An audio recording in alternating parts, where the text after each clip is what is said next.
Comparer les prix, faire des devis, c'est cool pour économiser un peu d'argent, mais on n'a pas toujours le temps de le faire. Alors pas de panique parce que vous êtes au bon endroit. Toute l'équipe de Plein les Poches vous donne chaque semaine des bons plans, vous le savez, pour économiser et dépenser un peu moins d'argent. Autour de la table, j'ai toujours mes copains, Romaric, Quentin et Antoine. Ça va? Ça va bien et toi? Ouais, très bien. En forme en ce mois de novembre? Il commence à faire un peu froid, mais bon, c'est fait. Ouais. Mais ça va, on a gardé quand même un petit peu le teint de l'été, on va dire. Ouais. Ouais, surtout Ouais. moi, ouais, c'est super. Merci. Pour bien commencer l'émission, j'ai une question à vous poser. Je sais, ça va être dans le thème, vous allez voir. Est-ce que vous avez déjà pensé à vos obsèques? Je suis un peu jeune pour ça, Noam. Ça veut rien dire, moi j'ai déjà mon caveau. Ah Bah oui, je suis aussi jeune que toi. Non? Commence à y réfléchir, ouais. Ouais. non, Antoine? moi, Toi, Antoine, c'est bon, t'as 50 déjà toiles tout. de jute sous un champ, sous un chêne. J'ai prévu la date de toute façon. Ok, ah oui, tu veux faire une répétition de tes obsèques? Ouais, on peut faire Ah, ça trop cool. pour Halloween. Ça serait génial. L'année prochaine. Si je vous pose la question, c'est parce qu'avec toi, Romaric, aujourd'hui, on va voir le prix d'une tombe. Exactement, c'était la Toussaint la semaine dernière, donc on est un peu dans le thème, dans la bonne période. Ah bah sympa ce sujet. Et avec toi, Quentin, on voit quoi cette semaine? Eh ben, on va voir les fausses bonnes affaires pendant les soldes. Ok, genre les prix barrés. Exactement. Ce genre de À quoi il faut faire attention ou pas et qu'est-ce qu'on a le droit de faire ou pas. choses. Ok, top. Bah, ce sera dans quelques minutes. Et si vous investissiez dans des cailloux de compagnie, tiens, pour gagner un petit peu d'argent, Antoine, c'est quoi cette histoire? Eh bien, je vais te proposer d'investir une petite mise de départ dans ma nouvelle entreprise de cailloux de compagnie. Voilà, 100 euros.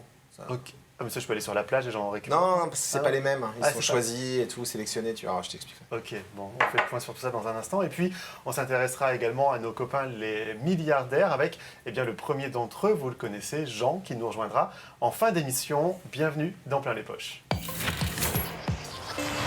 Et chaque semaine, il nous éclaire sur un terme ou une notion économique qu'on a parfois du mal à comprendre. Aujourd'hui, il a choisi de nous expliquer le terme LBO. C'est notre rubrique Éco-Nulos avec Jean-Loup Delmas. Salut les nulos de l'écho. Aujourd'hui, on va parler d'un terme qui sent bon les billets verts et la filouterie, le LBO. Ou bien, autrement dit, Leveraged Buyout. Ou en français, rachat avec effet de levier, mais ça sonne un peu moins sexy, il faut l'admettre. Accrochez-vous, on va démystifier ce tour de magie financier avec du café, histoire de rester bien concentré. Imaginons, vous voulez acheter une super entreprise de café. Problème, elle coûte 10 millions d'euros et vous avez seulement 500 000 euros en poche. Comment vous faites? Pas de panique, c'est là que le LBO rentre en scène. Vous allez contracter un prêt à la banque de 9,5 millions d'euros et poser vos 500 000 euros comme actif et preuve de garantie. Ok, mais du coup, vous vous retrouvez avec une dette de 9,5 millions d'euros et votre entreprise. Comment vous faites pour rembourser votre dette? Eh bien, une fois encore, c'est très simple. Vous allez compter sur la production de l'entreprise pour faire des bénéfices et avec les bénéfices de l'entreprise, vous allez rembourser la dette avec laquelle vous avez payé l'entreprise. Dit comme ça peut paraître un peu particulier, mais ce n'est pas tellement différent d'un individu qui achèterait un appartement, le mettrait en location et se servirait des revenus immobiliers pour rembourser l'achat de l'appartement. Le LBO, c'est donc un rachat d'entreprise financé majoritairement par de la dette que l'entreprise achetée va rembourser elle-même. Malin, non? Effectivement, vous avez acheté votre entreprise avec très peu d'argent propre et vous pouvez la revendre des millions après l'avoir remboursée avec ses propres bénéfices. C'est effectivement un cas fréquent. Un fonds d'investissement va acheter une entreprise par la dette, l'optimiser généralement en virant de nombreux employés et la revendre plus tard des millions. Et avec ces millions, elle peut même faire d'autres LBO encore et encore et encore. Mais attention, c'est quand même risqué comme un pari au casino. Effectivement, si l'entreprise ne génère pas assez de bénéfices, vous vous retrouvez avec une dette de plus en plus insolvable, sans compter que les intérêts augmentent année après année. Et la PAF, c'est la faillite.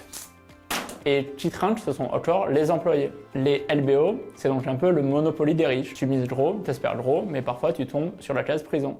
Certains disent que la mort, c'est la fin des dépenses. Eh bien, mauvaise nouvelle, même si pieds sous terre, le portefeuille n'est pas tranquille. Parlons du business de l'au-delà, le prix des tombes dans le juste prix des choses. Alors Romaric, mois de novembre et Toussaint oblige, aujourd'hui tu nous parles d'un sujet un peu moins drôle, le prix d'une tombe. Bah oui, on a parlé la semaine dernière de bonbons, la semaine avant d'Halloween. Novembre, c'est aussi le mauvais temps, c'est aussi un peu le côté maussade, c'est la Toussaint et la fête des morts, Ouais. qui est le 2 novembre. Donc on va parler justement enterrement, mais sans pleurer pour autant. D'ailleurs, les enterrements, c'est souvent l'occasion de rire un peu, on a les nerfs qui craquent, on se souvient des bonnes anecdotes sur le défunt. Donc voilà, on va parler argent et on va en parler légèrement. Donc on va y aller sans détour, Romaric, directement dans le trou. Quand on parle du prix d'une tombe, ça comprend quoi? Eh ben, ça comprend tout ce qui est matériel. On ne parlera pas des célébrations parce que ça c'est propre à chacun et en fait libre à chacun de faire ce qu'il veut. On va parler de cercueil, on va parler de caveau, on va parler de cercueil, j'ai déjà dit, de pierre tombale. Ouais. Donc je vais prendre ta place tout de suite Eh ben parce oui. qu'il va falloir que je le montre en image. Eh bien allez, je t'en prie, viens. Hop là. C'est vrai que tu le disais tout à l'heure, Noam, on pense rarement à préparer sa pierre tombale, son caveau. Voilà, on y pense en général quand on est concerné, donc quand on a un proche qui décède. Alors que vous allez voir, c'est pas des sommes qui sont négligeables. Mais avant de commencer, on a été dans la rue demander aux gens justement est-ce qu'ils avaient une idée du prix réel d'une tombe. Est-ce que vous connaissez le prix d'une tombe? Non, pas du tout. D'une tombe, en général, je sais pas trop, approximatif entre, je sais pas, peut-être 8 à 10 000 euros quand même, non? Alors une tombe, je pense que ça coûte dans les 5 000 euros si elle est en marbre ou en granit. Bah, exactement, on a plein de prix différents, on a des estimations très différentes et c'est logique parce qu'en fait c'est vrai qu'on a une vraie multitude de prix. Donc justement on va regarder un petit peu en fourchette ce que valent chaque élément d'une tombe et pour ça on a notre belle infographie qui est devenue maintenant une habitude. Donc je me place devant l'écran, voilà, je décale juste pour vous montrer les efforts de nos graphistes qui nous ont préparé quand même des choses. Non seulement tu J'ai prends mal ma vu la place tête de et tu mort. m'envoies direct au trou. C'est Exactement. déjà mon... Et Je sais pas comment le prendre. je ne sais pas si tu as vu, on aurait pu le prendre aussi pour Halloween. Oui, Ça c'est marchait, c'était bon. Ici, J. Noam Huclin. C'est ça. Pardon, Romaric. Non mais écoute, je demanderai à le faire marquer. Non, t'es pas obligé. Je te rends ta place tout à l'heure, promis.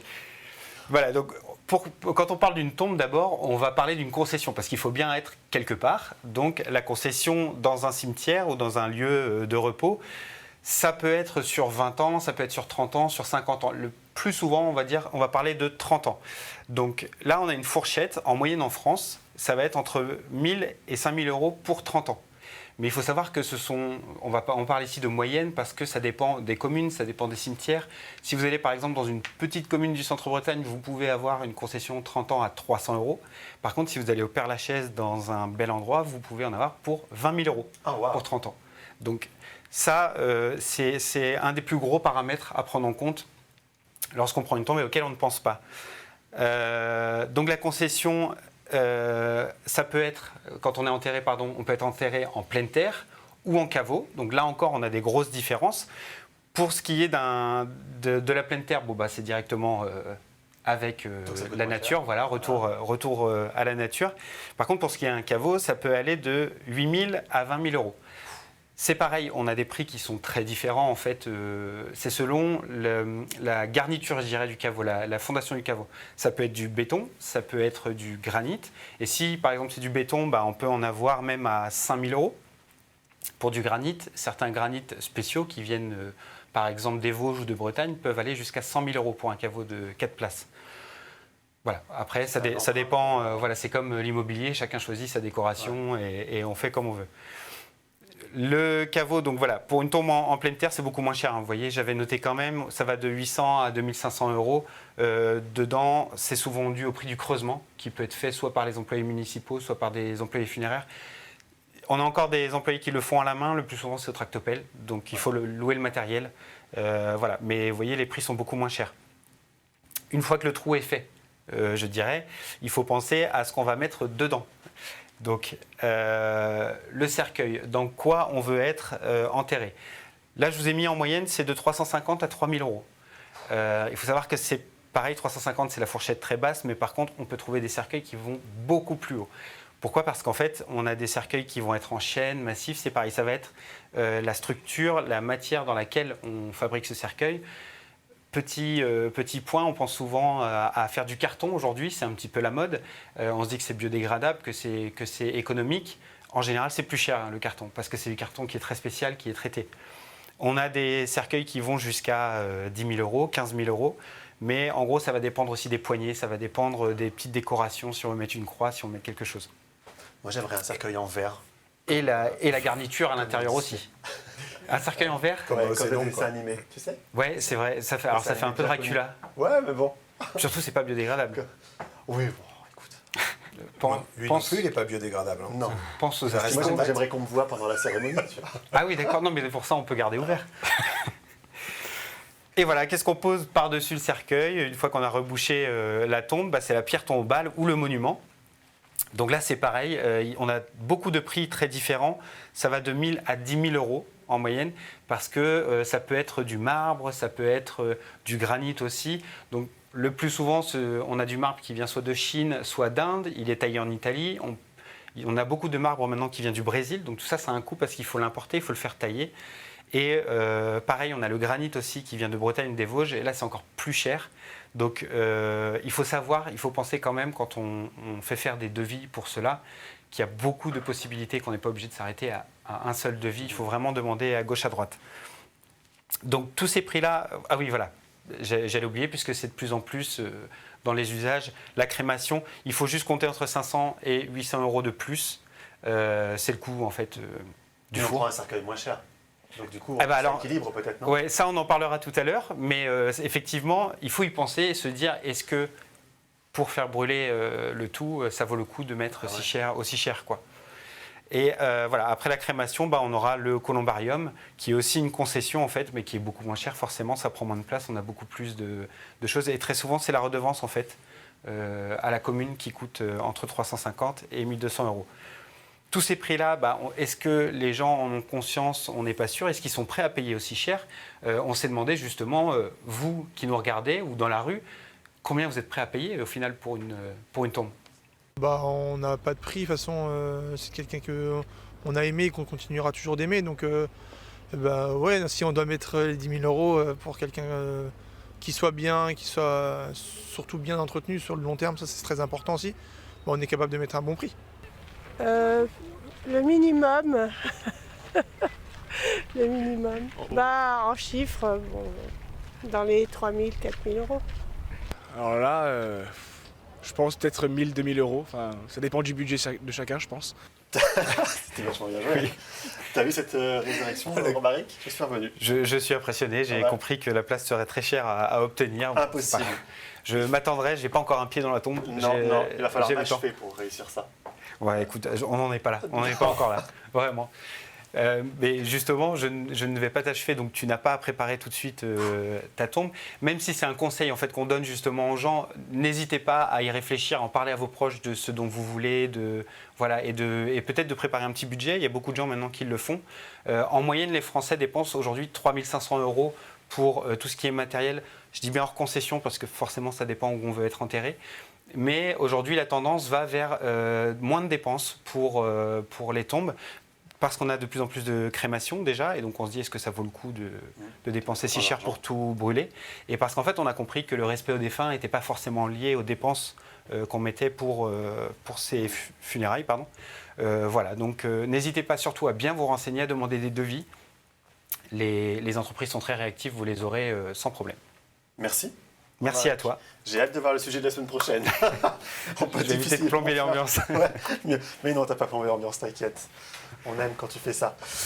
Tout le monde veut faire des bonnes affaires, mais personne ne veut se faire arnaquer. Les vendeurs, notamment sur Internet, barrent souvent les anciens prix en période de promotion. Mais derrière cette technique marketing, qu'est-ce qui se cache vraiment? Quentin Meunier s'est penché sur la question. Alors Quentin, est-ce que quand un vendeur annonce une bonne affaire, c'est forcément une bonne affaire? Alors, je crains ta réponse. Oui, évidemment, spoiler alerte, Noam. souvent, on se fait quand même un peu avoir. En tout cas, voilà, partiellement. Mais il y a des bonnes affaires aussi. En fait, ce qu'il faut comprendre, c'est les règles, les techniques marketing et ce qu'impose la loi. Déjà, prenons l'exemple des soldes. Pour appeler quelque chose des soldes, il y a des règles très précises. Il y a ces 2 périodes dans l'année, donc les soldes d'été, les soldes d'hiver. Il faut détenir du stock depuis plus d'1 mois et il faut annoncer les soldes à l'avance. Sinon, tu ne peux pas le solde, tu appelles ça promotion, vente privée, ce que tu veux, mais les soldes, c'est les soldes. D'accord, ok. Et donc, ça c'est ok, mais qu'est-ce qu'il en est pour les prix barrés alors? Alors, cette histoire de prix barrés, c'est légal, mais pareil, c'est très encadré. Depuis une directive européenne qui a été transposée en France, toute réduction annoncée doit se baser sur le prix le plus bas pratiqué dans les 30 derniers jours. Donc ça concerne ça, les ventes privées, les soldes, les promotions en ligne. Le but, c'est d'éviter justement les prix barrés fictifs ou des prix qui ont été gonflés juste avant la promotion afin de faire croire qu'il y a une grosse remise et que ce n'est pas le cas. Et est-ce que les marques, le commerce de manière générale, respectent ces règles? Bah, pas toujours, ce serait trop beau, t'imagines bien. En fait, il y a plusieurs enquêtes récentes qui montrent que beaucoup de prix barrés ne sont pas des vraies réductions, justement. L'UFC Que Choisir, par exemple, a analysé près de 1000 annonces sur des grands sites, Amazon, Shein, Cdiscount, Zalando, etc. Résultat, il y a environ que 15% des prix barrés qui étaient des réductions réelles basées sur le prix plus bas des 30 derniers jours.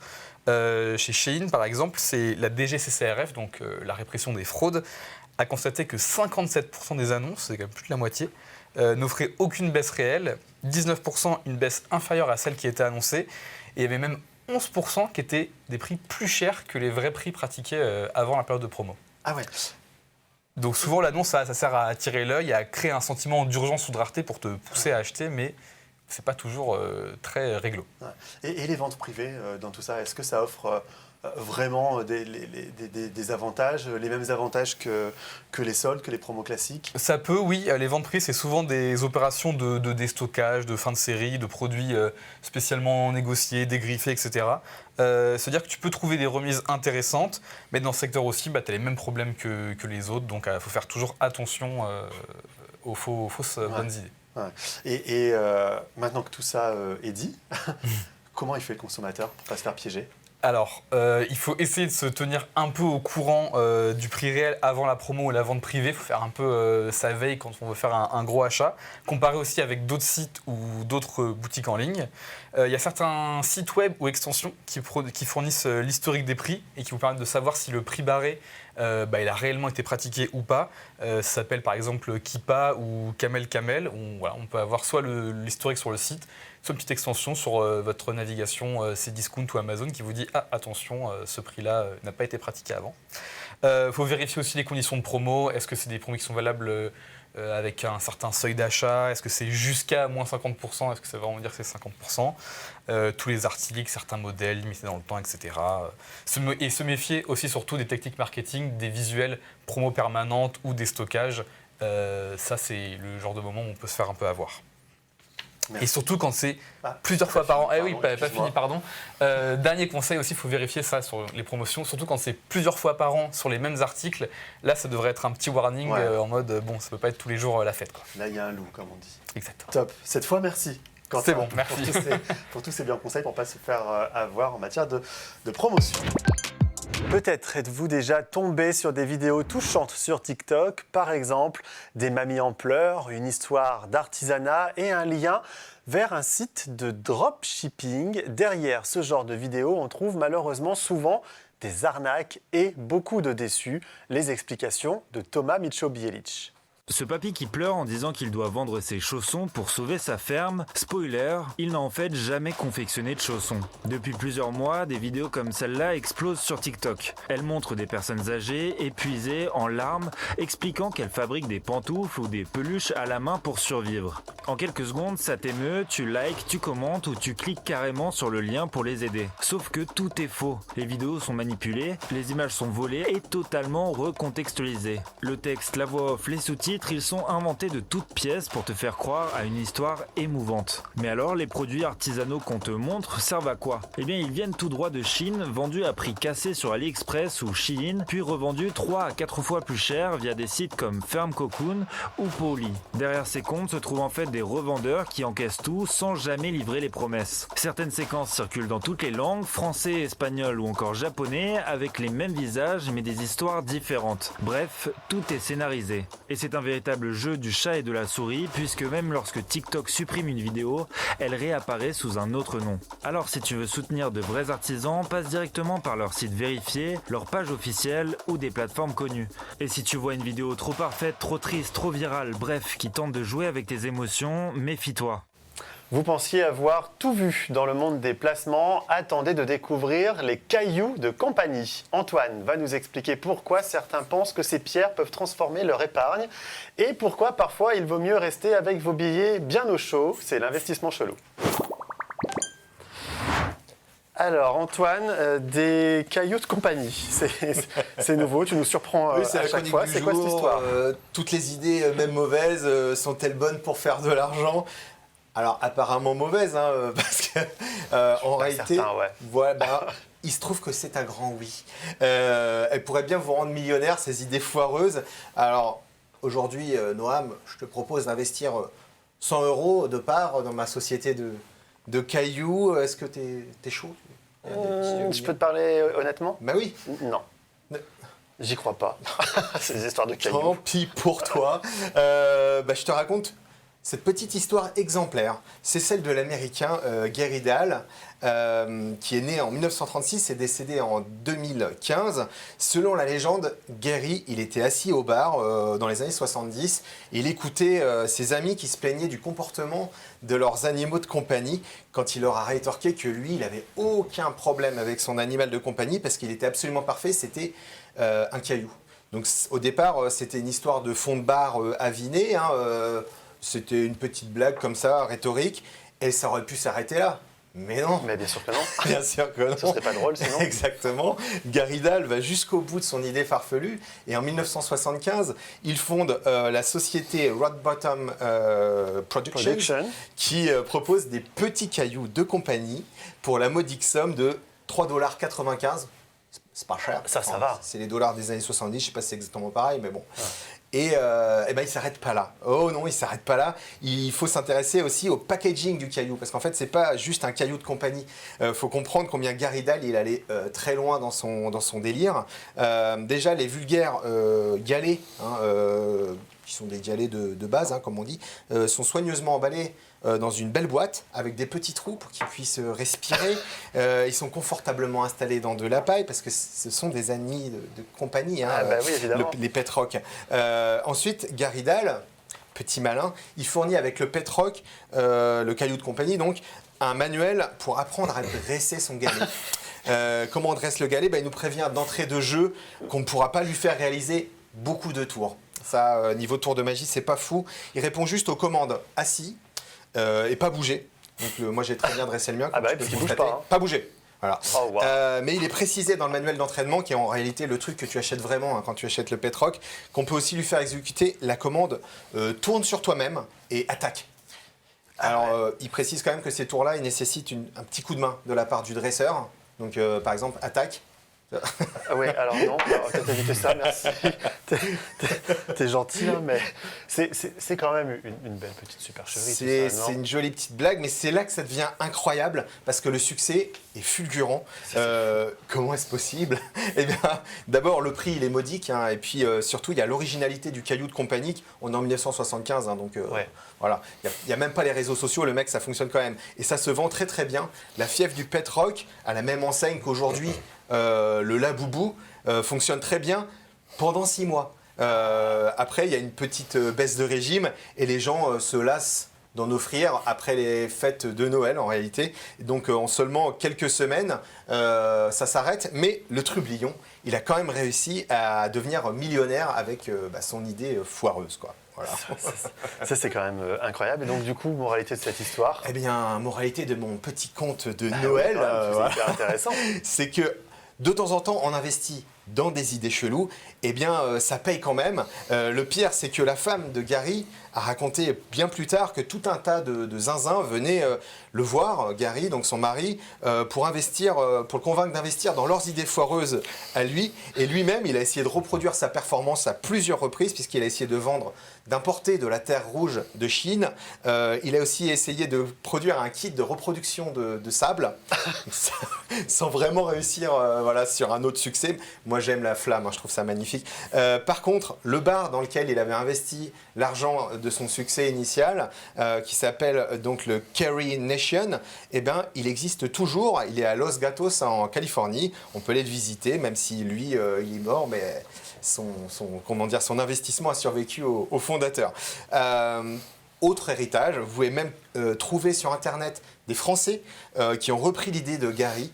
Je ne sais pas sous quelle modalité financière. Ça s'appelle caillouddecompagnie.fr, tout attaché. Ça coûte un petit peu moins de 20 € et on peut lire sur le site. Chaque caillou a été soigneusement trouvé en plein air dans les vastes plaines de France et ils attendent un parent aimant pour les accueillir et les chérir. Voilà, il y a plus qu'à. Waouh. À la place des cartes cadeaux, cette année, on va peut-être demander des cailloux de compagnie à Noël. Pas mal. Thème lapidation pour la fin d'année.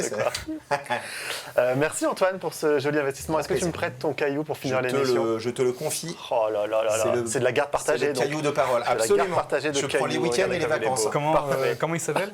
Alors, il va choisir son nom lui-même. Par contre, c'est, Ok, On super. respecte On un peu l'aime fort. l'autonomie de l'enfant. Exactement. Pas bouger. Nickel. Merci. La voix de son maître. Parfait. Merci Antoine. Il est temps maintenant de s'intéresser à nos amis milliardaires, car les ultra-riches ont aussi des choses à nous raconter comme chaque semaine. C'est maintenant avec Jean. Bonjour, Oh là là là là, Jean. je sens beaucoup de joie sur ce plateau. Les Ouais, pierres tombales, mais regarde, les arnaques, pierres les tombales, cailloux, petits les gens cailloux qui n'ont tombales. pas d'amis. Bah ouais. Idée de merde. Non, c'est vraiment très mignon. Ouais, Vraiment c'est très- super très mignon. Qu'est-ce qui se passe? T'es venu à vélo aujourd'hui? chouette. Je suis venu à vélo. Je sais pas, t'as le un casque. ouais. Oh, mais non, Noam. Kitesurf. Bah oui. Ah. Oui, je pars au bah Maroc.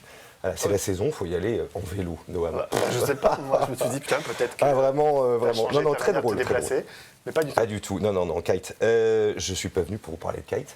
Ok. Je suis venu pour vous parler d'un être qui m'est très cher. C'est Louis Armand. Louis Armand, c'est mon petit-neveu. Il va bientôt avoir 8 ans et donc c'est bientôt son anniversaire. Alors, je l'aime très fort. Il est un petit peu colérique, il est un petit peu pénible, mais c'est vraiment un garçon que j'adore. Je lui cherche un cadeau pour son anniversaire, pour ses 8 ans. Alors, qu'offrir à un enfant qui a déjà tout? Est-ce que vous avez des petits conseils à me donner, monsieur?